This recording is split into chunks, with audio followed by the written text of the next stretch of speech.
in the beginning, there's going to be a lot more of these hidden sparring tapes and stuff. I am emerging with a boxing website. I'll get more into that on another vid. But let's get into the undercard. December 6th, Victor Ortiz blows out Jeffrey Risto in the second round. Okay, let's kind of get into that. Now, first, obviously, we were kind of hoping that Risto was going to be able to give vicious Victor Ortiz, who is living up to his name, obviously, a little bit more rounds, a little bit more, more can he do in 5, 6, 7, 8 rounds, okay? And he was just blown out. He was overmatched and stuff. But there's some things, though, that I want to see Vic kind of correct. And those bending the knees too much, because what happens is he bends them down, and if Jeffrey's corner or Jeffrey himself would catch on to that, is that when you bend your knees down that much, watch Victor. He doesn't pull back right away. He ends up getting stuck in the mud when he does that, okay? So a good boxer would have set him up with a straight left and come back with a right uppercut. Remember that. When you got somebody that bends the knee and they're crouching down when they don't need to, Vic should have been up, had those legs bent, because he does get his power from doing that. But there was no need for him to bend and then crouch his back forward and stuff, okay? Because what happens if you were to jab him, what happens is your butt falls back, and automatically by human reaction, you're going to want to pull yourself back up. See, I pulled myself back up, and then he would be there for the left uppercut, or if you're orthodox, it's going to be the right uppercut. So those are something I like to correct, and if you're a fighter, that's something you would want to look for when an opponent does to you. Okay, let's talk about the sensational Juan Manuel Lopez.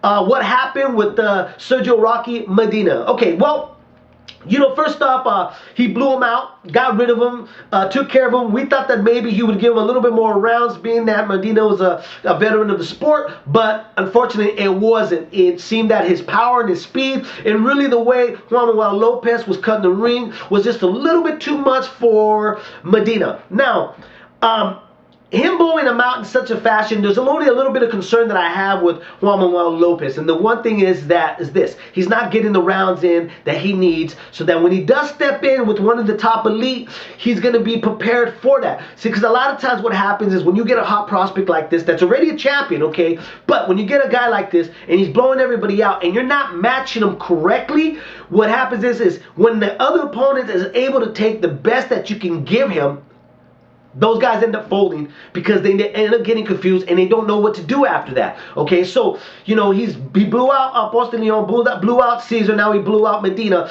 Got to see him get in there with somebody that has a little bit more, that's going to give him a little bit more problems and a little bit more adversaries, so that he can work around that and see what happens when it does get a little deeper with him swimming into the pool of water. Okay, because him stepping in with one of the top elites, there can be two things: either he'll adjust correctly and have an A, B, and C plan, or he only has that A plan, which is look for a first, second, third round knockout, and then if it doesn't happen, he runs out of his gas and he runs out of his game plans, and then he ends up becoming the victim and he ends up falling apart, and then him being a sensation is no longer. Now there's questions around him and stuff. So I want to see him get corrected. You can't blame Juan Manuel Lopez. He's a fighter. He comes to do his job. He does it every time out. But we need to blame the matchmaker who are, matching them up with these opponents that are not really there to give him the rounds that he needs. Okay, let's go into Oscar De La Hoya versus Manny Pacquiao. What happened? I got some emails. Some guys want to know, Dave, what happened? Why do you think this happened for Oscar De La Hoya? Well, a lot of reasons, okay? One is the weight drainage, obviously. He came in with the wrong game plan. Thought coming in lighter, he'd be faster. Coming in lighter, he'd be stronger. And it just blew up in his face. His whole game plan was not even there. Freddie Roach, when I had an interview with him, he said, you can make weight, but what does making weight matter if you're not training for the fight? And then it was only obvious that's what really happened with Oscar. He didn't really concentrate in having a game plan, thinking that his experience would get him by. It doesn't happen like that when you're facing a pound-for-pound fighter, because a pound-for-pound fighter that Manny Pacquiao is a guy that focuses on this game plan and sticks to his game plan. There's another thing too that you got to watch in the fight. All through from 1 to 8, watch what Oscar De La Hoya does with Manny Pacquiao and when Manny Pacquiao takes advantage of. The cardinal rule, what you never do against a lefty, is put your leading foot in between the lefty's legs, because what that does, guys, is close the distance for the lefty, okay? So when you put your foot right in the middle, look where my hand's at. It's going to be right there for you. What you're supposed to do is make sure your leading foot is outside of the orthodox fighter's leading foot, so that you're in range with your right hand. Boom. Okay. Another thing too is you gotta look at this. Manny Pacquiao's jab was really, honestly, was the telling of that fight. He really confused Oscar, because what he did is he jabbed and circled Oscar. He didn't jab going forward. What he did is he jabbed and circled Oscar, which meant that made him keep turning and turning and turning. So Oscar would drop his hands to kind of see where he's going, like a little clock. And that's when Manny was able to open up and do what he needed to do to Oscar De La Hoya. There's another thing too that I like to kind of put out there is this. When you get so much information, you end up crashing. That's what happens with like a computer, right? When you put too much information, the computer ends up freezes, and it ends up crashing. Oscar De La Hoya obviously has had too many trainers in his career. He had too many info for this fight, Angelo Dundee, Nacho Bernstein. But when he stepped into the ring, all the information got mixed up in the files that he was trying to pull up to have a perfect game plan to fight Manny Pacquiao